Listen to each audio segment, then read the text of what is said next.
Yevropa İttifaqı Xitoyning Litvaning eksportiga ta'sir yetkazadigan savdo cheklamasiga qarshi Dunyo savdo tashkilotida qonuniy da'vo ochildi. Litva doiralari Tayvanning Litvada o'z nomida vakillik o'rnini ta'sis qilishni tasdiqlagandan keyin Xitoy-Litva munosabati jiddiylashdi. Ma'lum bo'lishicha, Xitoy Litva mollarining tamojnadan o'tishiga to'sqinlik qilgan. Xabar qilinishicha, Xitoy armiyasiga tava 9 urush aeroplani Tayvan havo mudofaa farqlantirish rayoniga kirgan. Tayvan Davlat Mudofaa Ministerligi tönügün kechda 6 dona J-16 kurakchi aeroplani, 2 dona Y-8 dengiz chorlash aeroplani va 1 dona Y-8 transport aeroplanining havo mudofaa rayonining g'arbiy janub qismiga kirganligini e'lon qildi. Bayonotda aeroplanlarning radio orqali ogohlantirilganligi, ondan harbiy chorlash aeroplani va havo mudofaa boshqariladigan bomba sistemasi qo'llanilganligini bayon qildi. Rossiya prezidenti Vladimir Putinning Erdo'g'anning taklifiga binoan Turkiyaga keladiganligi xabar qilindi. Putinning kelish vaqti hali e'lon qilinmadi.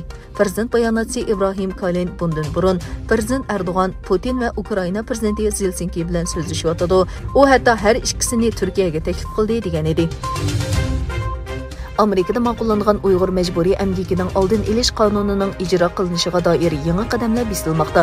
Amerika ovozi radiosining xabariga qaraganda, Amerika davlat bexatarlik ministri Bayden Harris hukumatining Amerika ta'minlash zanjiridagi majburiy emgakni yo'qotishni oldingi o'ringa qo'yish tirishchanligining bir qismi sifatida Uyg'ur majburiy emgak qonunini yo'lga qo'yishda muhim bir qadam tashildi dedi.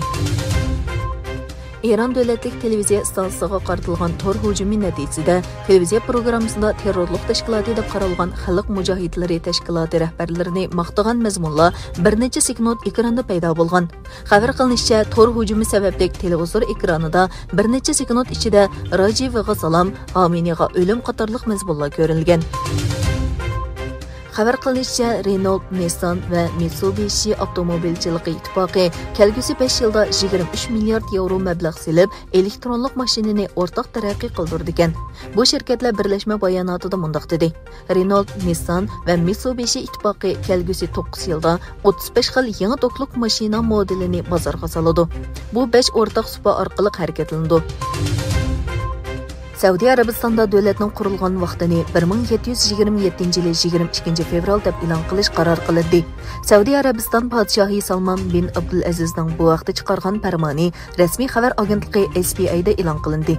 Bu farmonning davlatning yildizidan faxrlanish va fuqarolarning Muhammad bin Saud davridagi hukmronligiga bo'lgan cho'nqur sadoqatmanligini asos qilganligi bayon qilingan.